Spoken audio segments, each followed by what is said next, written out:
sparring for growth and sparring to win. So growth sparring, win sparring. So growth is what you would be doing majority of the time. When your focus is on growth, you practice experimenting. You work on your weak points. You have an objective, and you work on certain things. So the aim is to grow, is to get better. It's not to win, because that's a different focus. To win would mean you only use your strengths. You nullify your partner's strength, your opponent's strength, and you do everything you can to win. And that means you're taking minimal risk. You're not taking any more risk than you need to. You're using your strengths. You're using your body language. You're showing no vulnerability. All that sort of stuff. You're doing everything you can. You're rallying all your strengths and doing everything you can to win. That's win sparring. There's a time and place for that, and that would be if you have a fight. And the closer you get to the fight, the more you would do sparring to win, because that's what you're practicing to do, because that's how you're going to fight. But before that, you want to improve, and to improve, you have to work on your weak spots. You have to handicap yourself sometimes. You have to experiment. You have to experiment and do things that may be wrong. Do things that maybe will clobber you, like you'll get hurt doing them. Do things sometimes that maybe you're going to be losing the round. That's fine, because you take a little aspect, you take a little component, and then you work on that.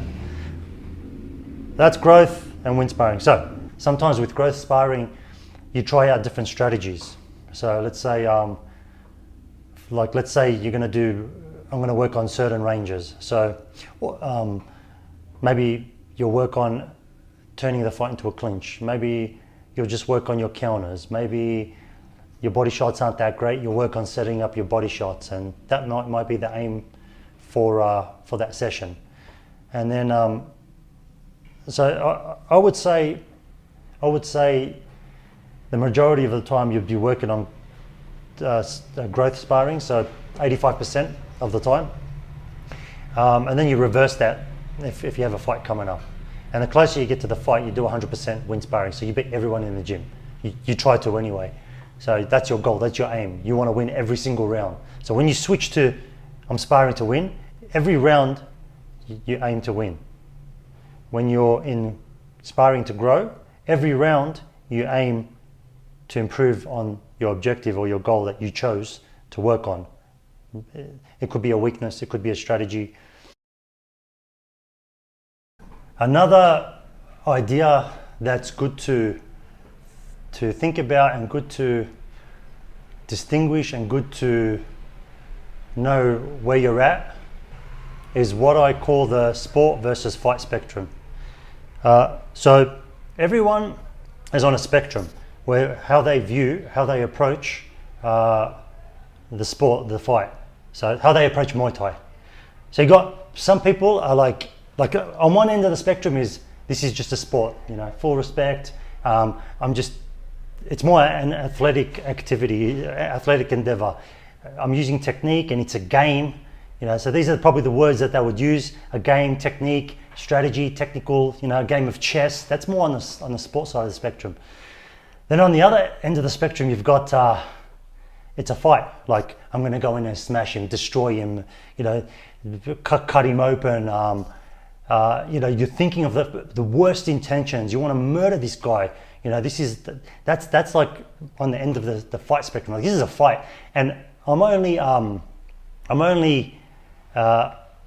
bound by the rules of Muay Thai. I want to kill this guy. This is a fight, but I'm doing it under the rules and under the guise almost of a Muay Thai fight, and there's rules limiting me. If there was no rules, I'll just stomp on him and kill him, type of thing. And so you got rules, you got whatever, and you abide by them, but you're kind of more bloodthirsty. It's more that I love the violence. So that's one end of the spectrum. Super bad intention. The other end, sporty and just treating it like a sport, like snowboarding or something. Now, where do you want to be on the spectrum? Like, firstly, it's good to know, identify where are you on the spectrum. Like, are you more towards sport, more towards fighting, more just purely in the middle? I'd say most people are more towards sport, much more towards sport. I think it's better to err on the side towards fight. So be in the middle, but more towards fight. So have more of a better. Most people would do better, would perform better if they were more on the fight spectrum. Not too much, not too much. I know people and they were successful that were too much. That can work. And there's a lot of people on the other end of the spectrum that were extreme and they did amazing. And they were super successful, super famous. But in general, for general purposes, so if you're listening, for you, if I had to pick like a good default, start in the middle, lean towards bad intentions. Not too much though, because if you're too sporty and you see, it's all technique and whatever, when you come up against someone who's more on the fight end of the spectrum and just wants to kill you, and you smell those bad intention pheromones, it's gonna mess with your head. Like if you're not that type, they will have an edge. It's not going to be fun fight. It's not fun fighting someone with such disgusting intentions to just tear you apart. Now, so that's when you fight. But when you train, you have to chop and change. You're not gonna bring that into the gym. So this is what you do. When you spar, treat it as a sport. So think of a sport. All right. So you don't give out that bad intention vibe to your partners. Right. So do that as a sport.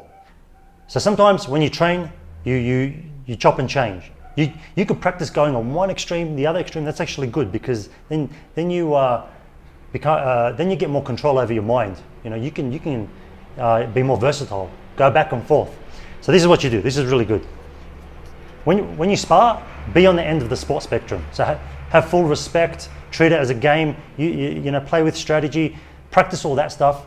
So you don't want to give out that vibe of bad intentions to your partners. You don't want to do that. You want to save that for the fight. So with your partners, and when you're sparring, you practice sport end of the spectrum.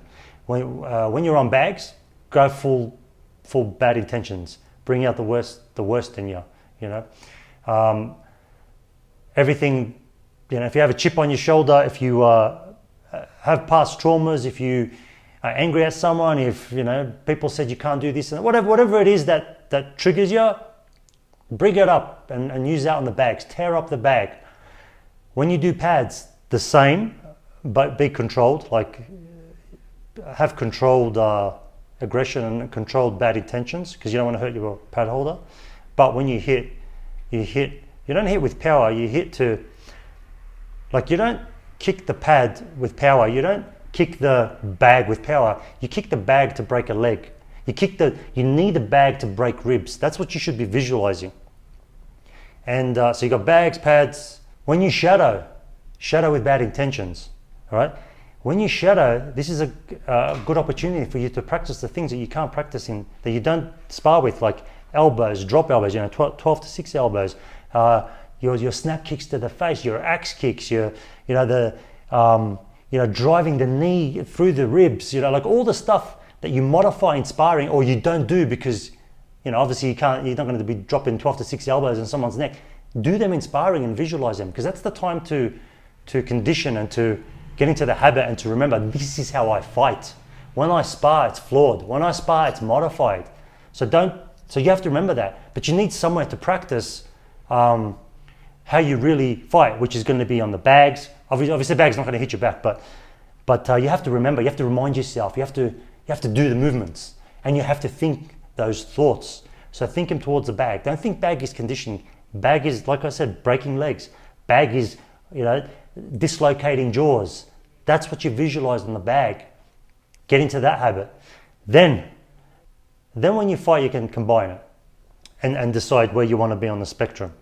And also what this does, this practice, this awareness, it helps you regulate your emotions. If I want to be technical, I'll go on technical mode. So I'll switch that on. If I want to ooze evilness and bad intentions and and just make you sick and intimidate you, I'll switch that on, like a light switch. That's what you want to get to. That's what you want to get at. You want to be like a chameleon.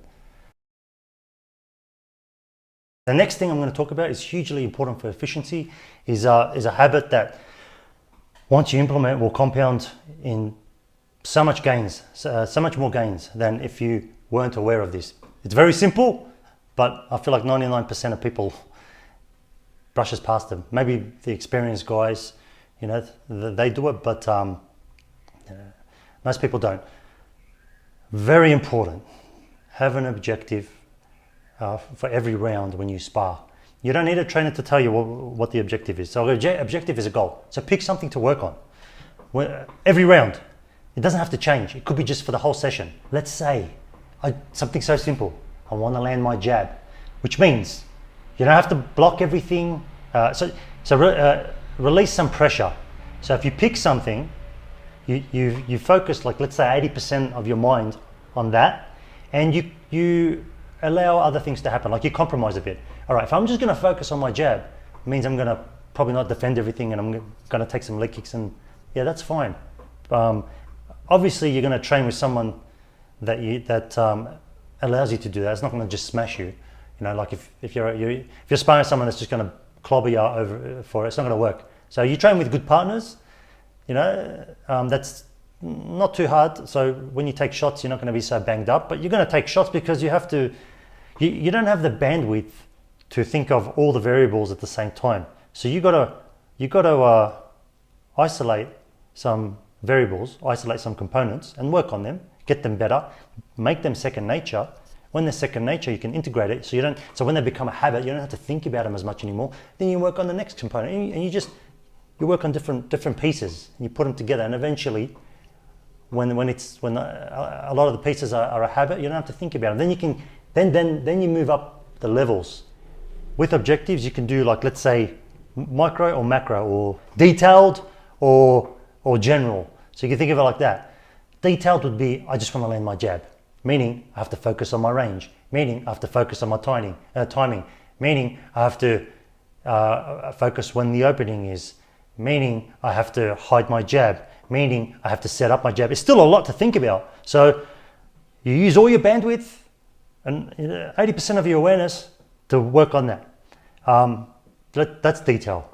Then if you want to zoom out and go, all right, today I feel like working more general. So general could be just making the person miss, and I'm focusing on range. So let's say he throws a punch, I'll slip and come in. Let's say he throws a punch, I might push off my front foot, step back, and just let him miss. He throws a kick, instead of checking, I might just push off one foot, step to the side, and take the edge off. So now I'm just going to be working on my footwork. So I'm working on my footwork as a defense. Maybe that could be a general thing to work on. So you pick something. So on your way to the gym, when you're driving in the car, if it's a sparring day, choose one or two things that today I want to work on. And that's for people you trust, and people that are lesser skilled than you, which you can handle and control. If you get to the gym and one of the rounds is someone that's kicking your ass and that doesn't give you a breathing space, all right, just spar normally, try to defend and don't get hurt, whatever. So you don't have to getting hit just because you want to work on your jab. You're not going to gain anything out of that. So that's an exception, but use your common sense when to use that. In between rounds, this is another thing. So in between rounds, if you're just chatting away and you're not focused. So that minute in between rounds when you're sparring is the minute you talk to yourself. So you analyze, how did I do that round? And you go through it and you're like, all right, I wasn't really landing my jab. Go back to the jab example. Damn, how come? And then you play it back. You run it back, the scenario. Then you give yourself new instructions. Okay, this time I'm going to try this. This time I'm going to try that. Actually, I was a little bit too tense. You know what? This round I'm going to breathe more. That's right, I was holding my breath. This round I'm going to focus on breathing, do exactly what I did, but move more smoothly. Let's see how that turns out. So you're talking to yourself, right? Then you go out and you do that round. So it's better quality training. It's more focused. So when I look around and I see people chatting away, I've got to remind them, guys, like you're not giving yourself feedback. You're not analyzing the last round. It depends how serious you want to take training, but like for the most part, most of the time you're going to be there. Why not like focus, practice, and get as good as you can get. Your priorities in sparring and non-negotiables. Like this should be like black and white.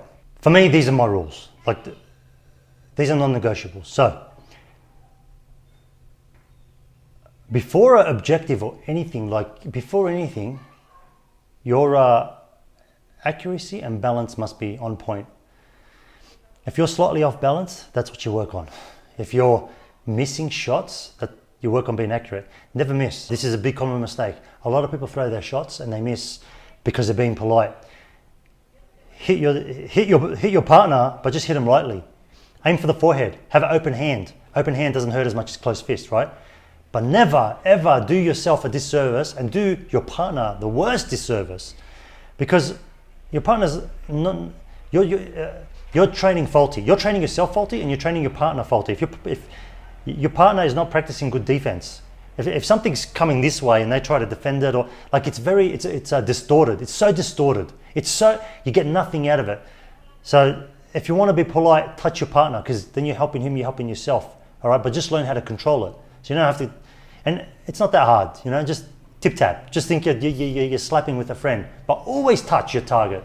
Accuracy is everything, including when you kick. You don't want to hit knees. You don't want to hit bones. You don't want to hit hips. You don't want to hit elbows. Like kick the arms, kick the soft tissue.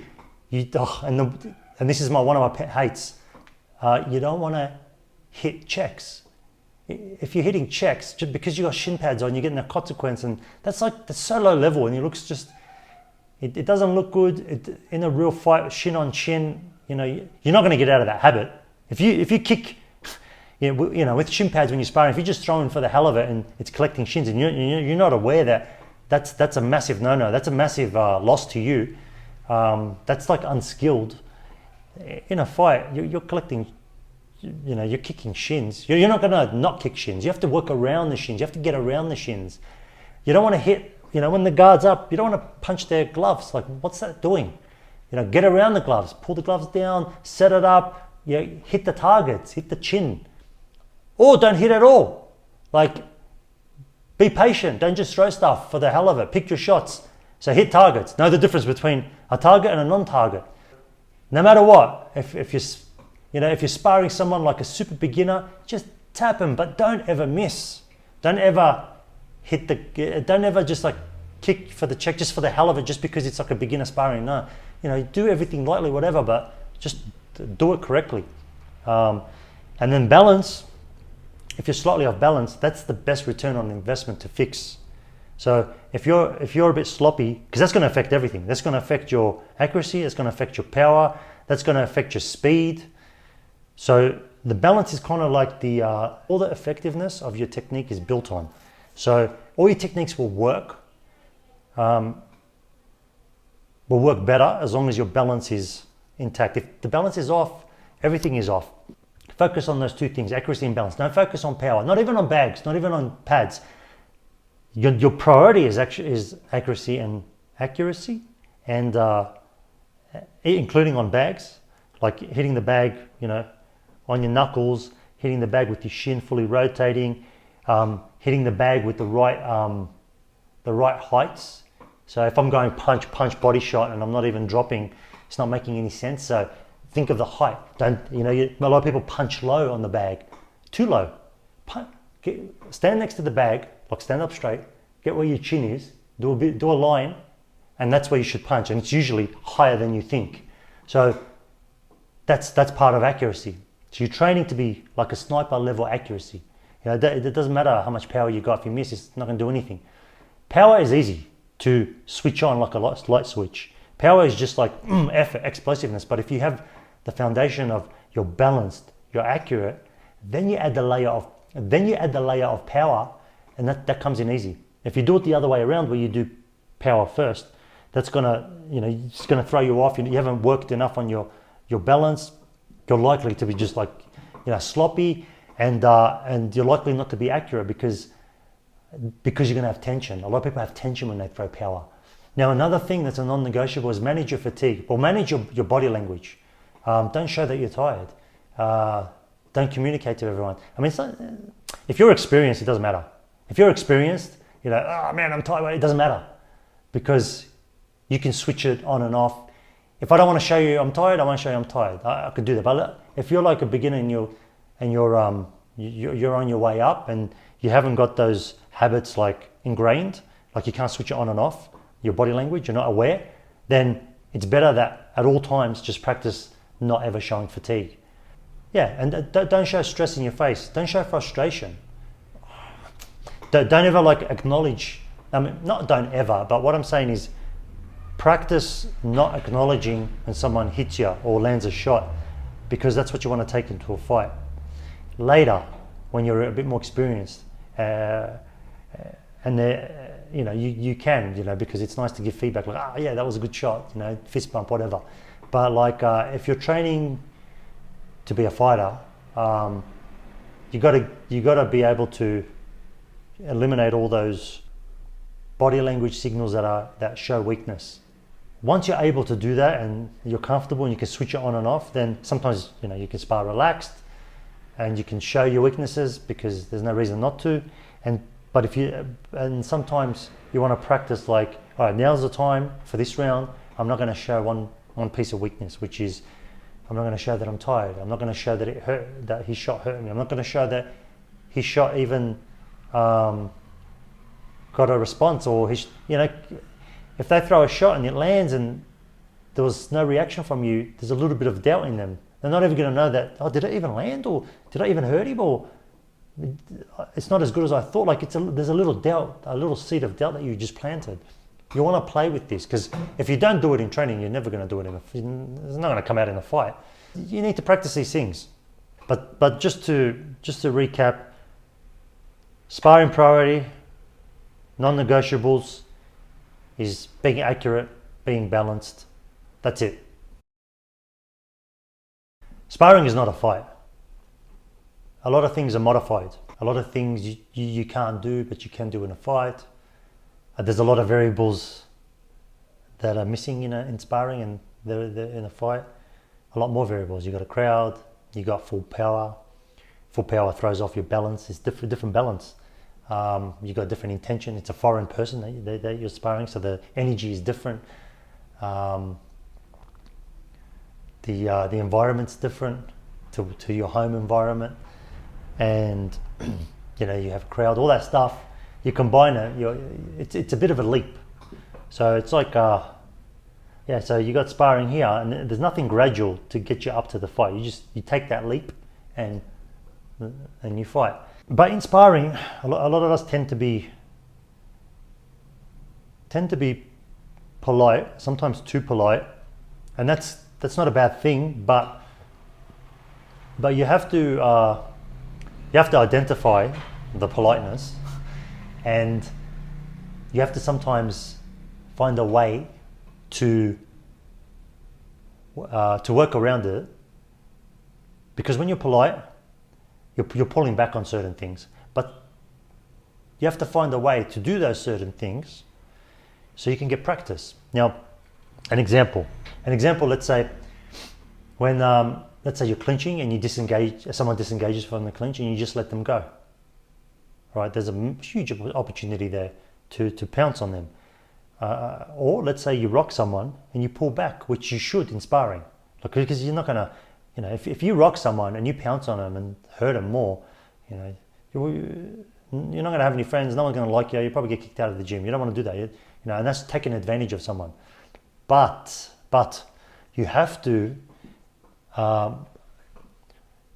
But the problem with that is it's training your brain to pull back. And you watch fights, especially like people under 10 fights. Let's say a lot of people don't take those opportunities because they're not trained to, they're not conditioned to, they don't have the habit. They have the habit of pulling back. So a lot of people pull back, and then you're like, come on, jump on him, go, and they're not going. That's all they've done for years is pull back on their sparring partners. So this is what you do. Let's say someone disengages from the clinch. Sorry, one more thing. when you have that habit, when someone disengages, they don't get the practice of someone pouncing on them. So what if you get rocked in a fight and the person just pounces, like jumps on you and attacks you? That's so overwhelming because no one has done that to you in the gym. So you don't even get that practice. So it's on both ends, both people are losing. But there's a way you can easily just overcome that by doing this. So let's say you rock someone, as long as it's not too bad, like they're a bit dizzy, it's okay. And as long as they're a little bit experienced, like they can handle it, like you be the judge. If it's a kid just come as a beginner, just came to the gym, you don't do that. Shouldn't even rock him that hard to begin with. But one of your friends who can handle it, no problem. Boom, you rock him, pounce on him, but very lightly and fast. Give them that experience of, whoa, I'm dizzy, but nah, you're not getting off the hook. I'm not letting you off the hook. Get out of it. Come on, survive. So real light and fast. Pa, pa, pa, pa, pa, pa. Just pounce on them. Put that pressure, and they're dizzy. Whoa, whoa, whoa, and then like, oh, this is still going. The sparring session is still going, but you're not hurting them. And then that gives you the practice of, as soon as you hit someone, you jump on them. You jump on them. And you don't waste the opportunity. And then for the other person, as soon as they get rocked, don't switch off. Expect a flurry. Expect them to jump on you. So you got to in your dizzy state, you got to go straight back to your feet. Oh, you got to survive. You got to get through that. You got to get through that storm. That's a good thing. Do the same with clinch. That's bad habit. I see it all the time. You clinch, you disengage, you let them go. No, don't let them go. Don't even clinch, just clinch.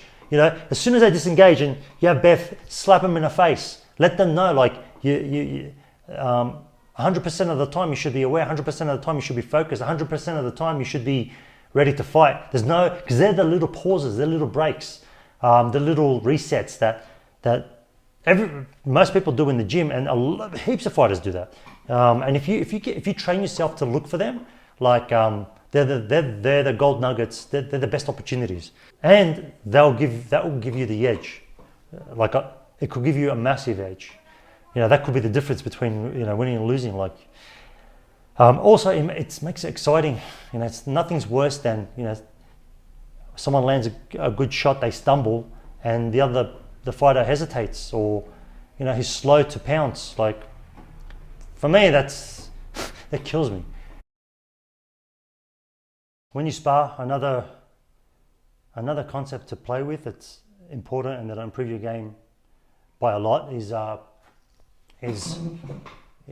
being aware of your range and getting familiar with each range and chopping and changing and playing with each range and just mastering range, because that changes the whole dynamics of the fight. That changes what opportunities you have and what opportunities your opponent has or doesn't have.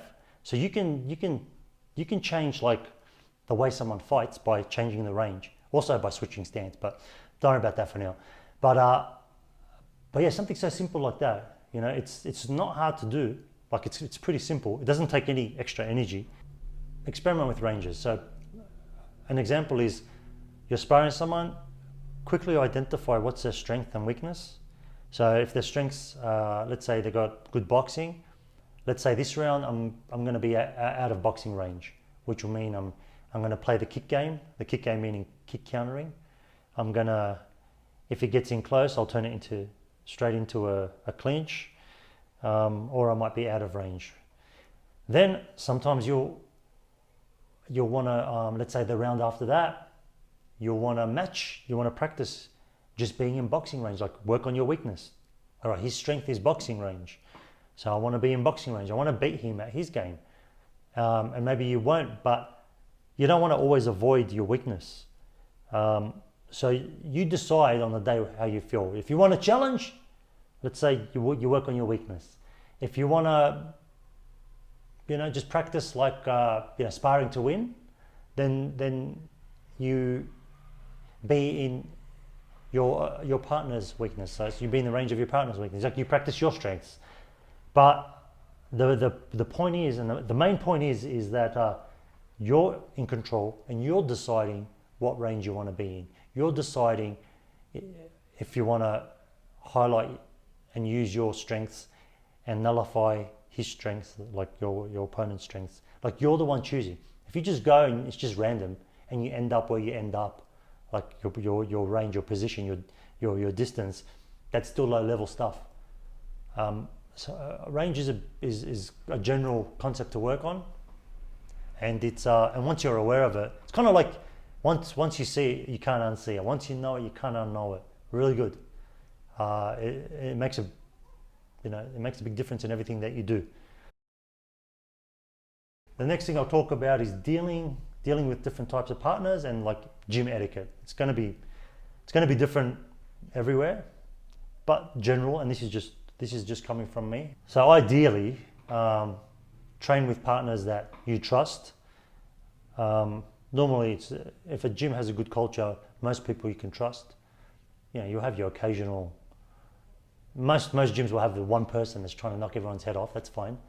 I'll tell you in a second what to do with them. They're still useful idiots. But yeah, when you train with someone you trust, you know, like if they rock you or when you're vulnerable, they're not going to take advantage. Then that frees you up to be creative. That frees you up to experiment. That frees you up to experiment, to grow. So you got to experiment. You got to take risks, and you take risks with someone you trust. That if you made a mistake, they're not going to put you to sleep. If you're sparring someone that you don't trust, then in a common sense, obviously you don't take those risks and just work your defense. So when you're about to spar someone, you can just tell yourself, you know, I don't trust this guy, let's say. Then don't take risks. Don't worry about growth. Just don't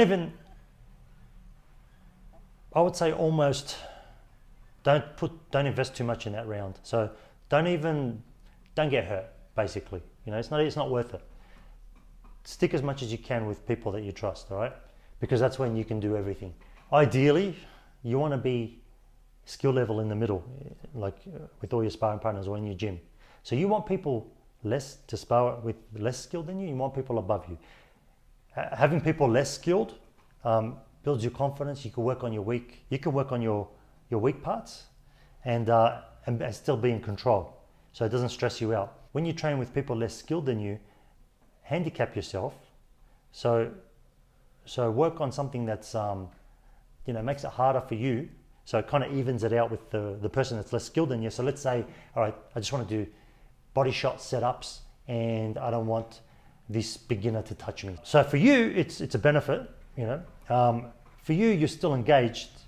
If you didn't do that, it'll be boring, and for your partner, they'll know you're bored, and it's not fun for anyone. So you handicap, so it's still exciting for you, but at the same time, the beginner is getting a like a good sparring partner too, like an engaged sparring partner, and the beginner gets to work on things, and it's not too overwhelming for him because you're not doing such overwhelming things. You know, you're working on your body shot, for example.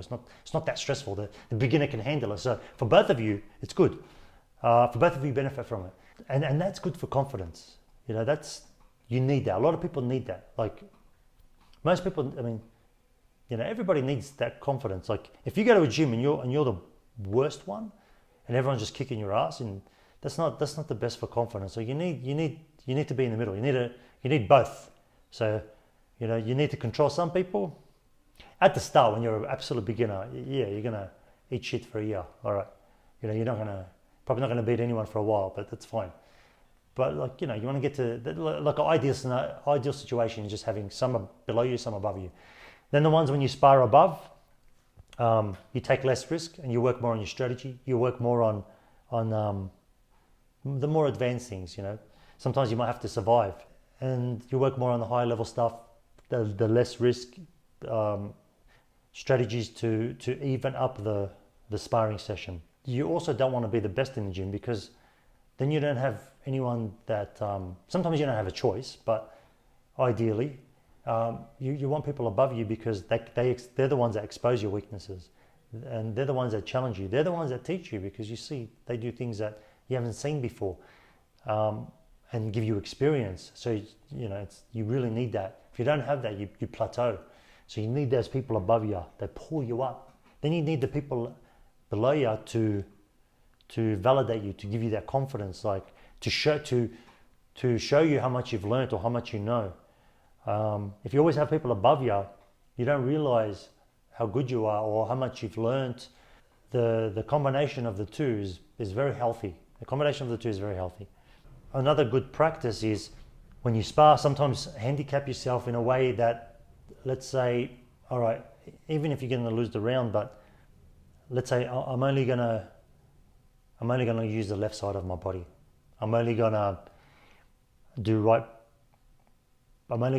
target the body with kicks and knees and punches. So pick a limitation. And the reason for that is it gets you out of your normal pattern. So this is if you plateau. If you're just sparring and you don't feel that stimulated, or you don't feel like you're getting better, you're not sure, or if it's with the same sparring partners. If you always get the same sparring partners, everyone knows each other's patterns. It's like the movie playing out over and over again. It's the same thing. So to change that, to get out of that pattern, to get out of the same pattern, give yourself some restrictions. All right, I can, like normally, let's say you throw punches let's say you do like a kickboxing style and you do punch combinations followed by a kick. That's kind of like Dutch style. That's your style. That's what you do. All right, this round, go into southpaw, and you can't throw punches unless you throw a kick first. That's going to jumble your brain, and you're going to be like a different opponent to your partner. So your partner's going to have to change his pattern. So both of you, it's just shaking things up. So it's getting your brain to work differently. Your brain pathways already know what you already know. So you try to you give yourself limitations or rules that make no sense to your style, and you work within them. And then you discover new ways of doing things. You're going to be surprised. You'll probably be surprised.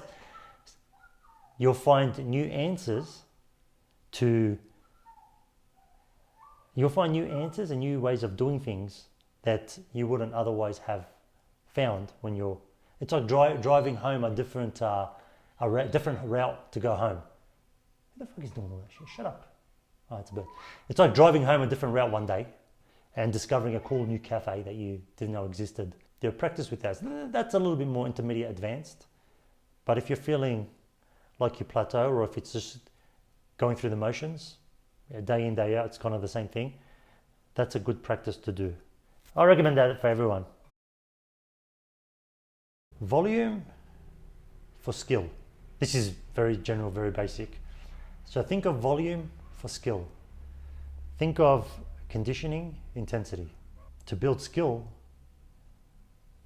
you don't need high intensity at all. You don't want high intensity. It's kind of like walking. I call it like walk or sprint, but don't jog. So if you're building skill, you want to walk.